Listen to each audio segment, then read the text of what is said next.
नमस्ते, मैं नुपुर प्रसाद। मैं यहाँ बहुत सारी समाज सेवी संस्थाओं से भी जुड़ी हूँ, जैसे इनरवेल, लायंस वगैरह सबसे जुड़ी हुई हूँ और शिवालजा मेरा संस्था है जहाँ मैं काम करती हूँ। तो आज मैं आपको इस हरियाली के बीच, इन पौधों के बीच, प्रकृति के बीच कुछ दिखाने जा रही हूँ। देखिए, गार्डनिंग तो मैं पहले भी कर रही थी, लेकिन ये जो कोरोना काल आया, इसमें घर में जो रहना और उसमें जो निगेटिविटी लोगों के बीच आ रही थी, तो उसमें एक पॉजिटिवनेस लाने के लिए मैंने क्या किया कि खुद से पॉट भी बनाना, फिर और ज़्यादा गार्डनिंग पे ध्यान देना, ये सब शुरू किया। तो उससे आज आप देख रहे हैं कि जो भी सीजनल पौधे हैं, ये सारे मेरे पास लगे हुए गुलाब की तरह तरह की वैरायटी हैं, ओड़हुल की तरह तरह की वैरायटी हैं। और इतना ही नहीं, फ्लावर्स के साथ मैंने फ्रूट्स को भी उतना ही ध्यान दिया। जैसे आप देख रहे हैं, ये आंवले का पेड़ है, ये केला आप देख रहे हैं लगा हुआ। मैं आपको अभी अमरूद और अभी जो सीजनल ये नेनुआ है, लौकी है, मैंने इन सब चीज़ों को सब पे थोड़ा थोड़ा ध्यान देते हुए ये कर रही हूँ। अब आप ये पूछ सकते हैं कि इतने ऊपर मिट्टी लाना, मिट्टी का एक प्रॉब्लम होता है, जो मैं और भी महिलाएं जो गार्डनिंग कर रही हैं उनके लिए मैं बताना चाहूँगी कि मिट्टी जैसे वर्मी कंपोस्ट और जो कोकोनट का जो पैकेज मिलता है, आप अगर उसको मिला के मिट्टी बनाती हैं तो उसमें है कि आपको बहुत ज़्यादा मिट्टी की ज़रूरत नहीं पड़ती है और उसकी उर्वरक क्षमता भी बाकी मिट्टियों से ज़्यादा होती है, तो और वो हल्की भी होती है।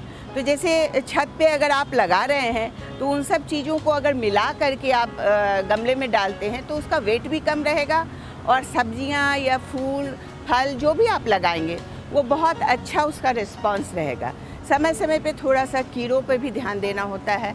मैं तो चाहूँगी कि नेचुरल चीज़ें जैसे नीम का जो जूस है, उससे, खल्ली से, ये सब नेचुरल चीज़ें हैं, इनसे आप मिला करके स्प्रे बना करके अगर आप डालते हैं तो वो काफ़ी अच्छा रिजल्ट भी आता है। फिर जैसे ह्यूमन बॉडी को कैल्शियम, फास्फोरस, इन सब चीज़ों की ज़रूरत होती है, वैसे पौधों को भी ज़रूरत होती है, तो समय समय पे इन्हें वो भी देना चाहिए। दूसरा मैं कहूँगी कि किचन में हमारी महिलाएं जो वेस्टेज होता है किचन का, वो जो फेंकती हैं, उनको ना फेंक करके जो फल फूल सब्जियों का जो निकलता है छिलका, उसको अगर एक जगह वो डंप करें तो 1 से 2 महीने के अंदर थोड़ा सूखी मिट्टी उस पर डालते हुए, तो 1 से 2 महीने के अंदर वो जो खाद बनता है वो बहुत ही अच्छा, बहुत ही नेचुरल और बहुत ही अच्छा खाद बनता है। साथ ही मैंने इस लॉकडाउन में जैसे ये मधुबनी पेंटिंग है, ये हमने अपने जो ऊपर एक रूम बनाया, इसमें चारों तरफ ये पेंटिंग करके रखी।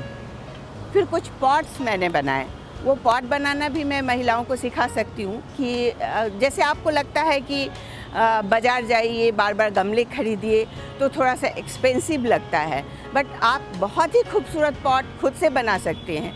जैसे अभी ये देखिए, ये मैंने टोकरी से बनाया है।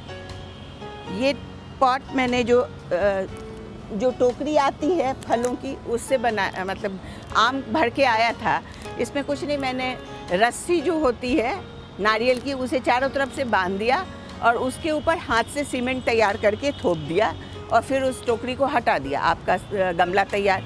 इसी तरह जो कार्टन आते हैं उसमें बहुत सारी चीज़ें पैक होके आते हैं, तो उस कार्टन में बड़े कार्टन के बीच छोटे कार्टन रख के और सीमेंट, बालू आप 3 डालिए और सीमेंट 1 गिलास, किसी भी चीज़ से मेजर करके, और ये मैंने तैयार किया। जो टाइल्स के टुकड़े पड़े हुए थे उनको इस पर चिपका दिया, उससे वो सुंदर लगने लगे। ये जो खाने का डब्बा आता है पैकिंग का, उससे मैंने ईंट तैयार की, खाने के डब्बे में डाल करके और उसको फिर जोड़ करके कार्टन के अंदर जोड़ दिया। ये आपके लंबे वाले गमले तैयार हो गए। मेहनत काफ़ी आता होगा इस गमले को तैयार करने? नहीं, कुछ भी नहीं, आप बस वो 3 और 1 का तैयार कीजिए घोल, और घोल तैयार करके बस इन डब्बों के अंदर रख दीजिए। 2 से 3 घंटे में ये सूखने लगते हैं। अगले दिन मतलब 24 घंटे के बाद इनको आप पलटिए, कोई भी लंबा कार्टन ले लीजिए, उसके अंदर इसको खड़ा करके रख दीजिए, खड़ा करके रखिए और थोड़ा सा घोल उसके ऊपर डाल दीजिए। रूफटॉप गार्डनिंग का फ़ायदा क्या होता है? रूफटॉप गार्डनिंग का फ़ायदा ये है कि एक तो आपको काफ़ी कुछ घर में जो आजकल ऑर्गेनिक ऑर्गेनिक बोलते हैं लोग, वो आपको ऑर्गेनिक चीज़ें मिल जाएंगी। दूसरा कि आदमी को जब भी आदमी के अंदर निगेटिविटी आती है तो प्रकृति ऐसी चीज़ है कि उसके बीच बैठ करके उसे बड़ा आनंद महसूस होता है।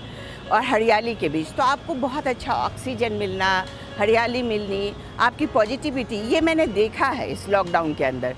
और हम लोगों ने, मेरे हस्बैंड ने भी, जब मैं ये कर रही थी तो वो कह रहे थे कि तुम क्या फालतू काम में दिन भर लगी रहती हो, तुम सीमेंट भी बनाती रहती हो, ये गमला भी करती रहती हो। लेकिन उसके बाद वही सबसे ज़्यादा प्रेज करने लगे कि अगर ये गार्डन नहीं होता तो मेरे लिए टाइम निकालना, मतलब पास करना बहुत ही मुश्किल होता। तो ये बड़ा अच्छा रहा। अच्छा, एक बार चलिए नीचे चलते हैं, लेकिन मुझे ये केला का बहुत यहाँ पे फ्रूट्स आया हुआ है, मैं हाँ। कितना मेहनत करती हूँ, केला पे क्या कुछ विशेष? नहीं, सारे फलों पे मैं बराबर मेहनत करती हूँ। जैसे मैंने कहा कि टाइम टू टाइम इनको भी खाद चाहिए। तो मैंने जैसे गोबर नहीं अवेलेबल हुआ तो गोईठा मंगाया, गोईठा मंगा कर उसको फूलने के लिए डाला, उसका फिर जो पानी हुआ वो डाला इसमें। फिर जैसे इनको ये कैल्शियम भी चाहिए तो उसके लिए जैसे वो ये जो होता है फिटकरी को फुला के उसका पानी भी डाला। तो समय समय पे इन पे स्प्रे करना, ये करना, वो थोड़ा सा देखना पड़ता और है। ये किस चीज़ का पौधा है? ये बैजंती का फूल का है। ये इट लुक्स लाइक मतलब केले का पेड़। इसमें पीले पीले लाल लाल, देखो तो कोई फूल है क्या वहाँ? इसमें बड़े बड़े फूल होते हैं, ये लंबे लंबे, अभी जैसे बडिंग इसकी हो रही है, हर कलर के, लाल पीले बहुत सारे। और सबसे बड़ी बात है कि इसमें कम पानी की ज़रूरत है।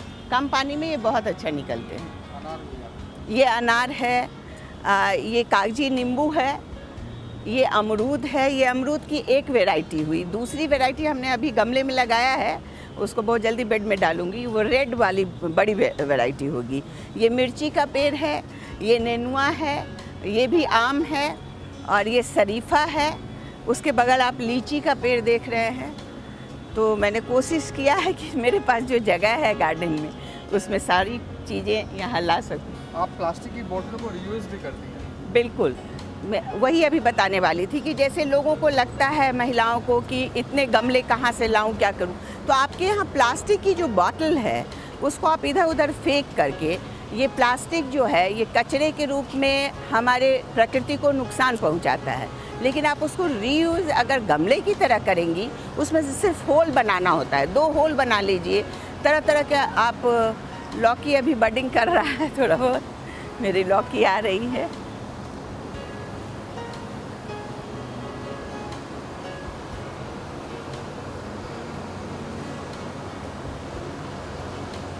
आइए आप लोग को नीचे लेके चलती हूँ कि प्लास्टिक का रीयूज़ कैसे करते हैं, आपको बता दी। ये प्लास्टिक के बॉटल से ही मैंने गुड्डा भी बना के तैयार रखा है। ये भी प्लास्टिक का ही बॉटल है, इसमें सैन भर के, कपड़ा पहना के, और ये सॉक्स है, सॉक्स से मैंने उसका फेस बनाया है। जैसे आप यहाँ देख रहे हैं, ये सारे प्लास्टिक के बॉटल्स हैं जिनको मैंने कट करके और पेंट करके, सबको फिनाइल की जो बोतलें आती हैं उन सबको मैंने, और ये स्टैंड भी मैंने खुद से बनाया है। ये लकड़ी बांस की फट्टी है जिसको कि बांध करके स्टैंड टाइप इसका रूप दिया है। और ये जितने प्लांट्स आप देख रहे हैं ये सब ऑक्सीजन और इंडोर प्लांट हैं। ये मनी प्लांट है, इसी तरह ये एक क्रीपर है, एक जो आपको कम से कम पानी और कम से कम इसको मिट्टी की ज़रूरत है। ये एलोवेरा है, ये सर्पेंट प्लांट है, स्पाइडर प्लांट करके। ये फुल्ली ऑक्सीजन प्लांट है। आपको ये पानी में भी आप डाल दें पत्थर के बीच। It's a variety of money plant, but ये मतलब उस तरह लत्तर की तरह नहीं फैलता है, ये बड़े बड़े ही रहते हैं। तो इन्हीं सबको हमने, जिनको कम पानी की ज़रूरत है, आपका आगे का डेकोरेशन भी हो गया और पानी और मिट्टी भी बहुत ज़्यादा नहीं फैलेगी। क्या पटना की महिलाओं को क्या मैसेज देंगे आप? महिलाओं का बहुत रोल होता है अपने घर को संभालने, संवारने, सजाने में। तो ये एक जो बहुत ही महामारी का दौर गुजर रहा है, जिसमें हम लोग मानसिक, आर्थिक, सारे तरह के प्रेशर में हमारे घर के लोग आ रहे हैं, परिवार के लोग आ रहे हैं। तो महिलाएं अगर इस तरह का करेंगी, अपने यहाँ हरियाली बना के रखेंगी, अपने टाइम को यूज़ करेंगी, तो उससे है कि एक इनोवेटिव काम तो होगा ही, एक क्रिएटिविटी आएगी और घर में भी थोड़ी सी खुशहाली आएगी। पैसे आप ज़्यादा वेस्ट ना करें। आपके यहाँ जो पेंट के डब्बे हैं, आपके यहाँ प्लास्टिक के डब्बे हैं, इन सब चीज़ों को यूज़ करके भी आप बना सकती हैं।